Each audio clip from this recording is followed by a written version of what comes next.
છોટાઉદેપુરથી એક ચોંકાવનારી ઘટના સામે આવી છે, જ્યાં સત્તાના નશામાં કાયદાની મજાક ઉડાવવામાં આવી રહી છે।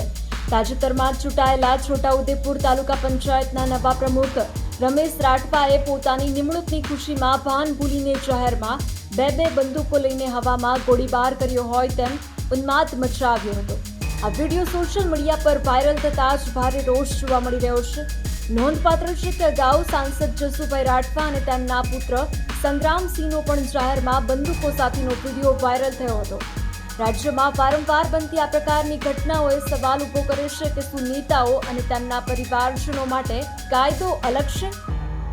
આ સમગ્ર મામલે હવે છોટાઉદેપુર જિલ્લા પોલીસ એક્શનમાં આવી છે અને આ ઘટનાની તપાસ શરૂ કરવામાં આવી છે।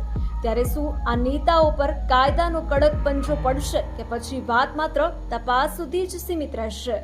વધુ અપડેટ્સ માટે જોડાયેલા રહો ગુજરાત સુરક્ષિત સાથે।